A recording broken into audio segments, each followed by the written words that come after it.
ഗുരു പുറത്തു പോയിരിക്കുകയാണ്. 4-5 ശിഷ്യന്മാർ മാത്രമാണ് ആ ആശ്രമത്തിലുള്ളത്. ആ സമയത്ത് ആരോ ഭക്തജനങ്ങൾ അവിടെ വന്നു. അതിലൊരാൾ, ഒരു കുടുംബത്തിന് വളരെയധികം പ്രശ്നങ്ങളാണ്, പ്രയാസങ്ങളാണ്. ഗുരുവിനെ കാണാൻ ഇങ്ങനെ കാത്തു നിൽക്കുകയാണ്. ഗുരു വരാൻ താമസിക്കുകയാണ്. ശിഷ്യൻ ചോദിച്ചു, എന്താ നിങ്ങളുടെ പ്രശ്നം? പ്രശ്നം ശിഷ്യനോട് ആ ഭക്തന്മാർ പറയുകയാണ്. ശിഷ്യൻ പറഞ്ഞു, അതിനെന്താ, ഒരു 4 നാമം ജപിച്ചേക്ക്, രാമനാമം 4 രാമനാമം അങ്ങ് ജപിച്ചേക്ക്, ഇയാളുടെ പ്രശ്നം അങ്ങ് തീരും. ഓ, അത്രയേ ഉള്ളല്ലേ, ശരി പറഞ്ഞു. അവർ പോയി. കുറേ കഴിഞ്ഞപ്പോൾ ഗുരു വന്നു. ഗുരു വന്നപ്പോൾ ചോദിച്ചു, എന്നെ അന്വേഷിച്ച് ആരെങ്കിലും വന്നിരുന്നോ? വന്നിരുന്നു ഇങ്ങനെ ചില ഭക്തന്മാർ. എന്നിട്ടോ? ഇങ്ങനെ അവർ ചില പ്രശ്നങ്ങളൊക്കെ പറഞ്ഞു.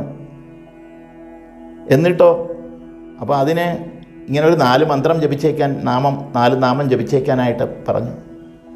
ഗുരു പറഞ്ഞു, ഇവനെ ഒരാഴ്ച പട്ടിണി കിട്ടുള്ളൂ, വെള്ളം മാത്രം കൊടുത്താൽ മതി. അപ്പം ഞാനൊരു തെറ്റും ചെയ്തില്ലല്ലോ എന്നായി ശിഷ്യൻ. ഗുരു പറഞ്ഞു, നീ എന്തിനാ 4 നാമം ജപിക്കാൻ പറഞ്ഞത്? അല്ലെങ്കിൽ നാമം 4 പ്രാവശ്യം ജപിക്കാൻ പറഞ്ഞത്? ഒറ്റ പ്രാവശ്യം പോരെ?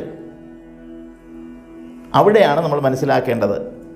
നമുക്ക് ചില കാര്യങ്ങളിൽ എത്ര കിട്ടിയാലും എത്ര ചെയ്താലും മതിയാവാത്തൊരു മാനസികാവസ്ഥ പാടില്ല എന്നുള്ളതിൻ്റെ ഒരു ഉദാഹരണമാണ് ഇതിൽ നിന്ന് മനസ്സിലാകുന്നത്.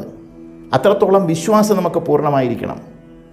ഒന്ന് ജപിച്ചാൽ, ഒന്ന് പറഞ്ഞാൽ അത് ഫലിക്കുമെന്നും, അല്ലെങ്കിൽ ഒന്ന് കേട്ടാൽ അത് അങ്ങനെ തന്നെയെന്നും ഗുരു പറയുമ്പോൾ വിശ്വസിക്കാൻ, ധരിക്കാൻ കഴിയുന്ന ഒരു ചിന്താഗതി ഉണ്ടാകണം.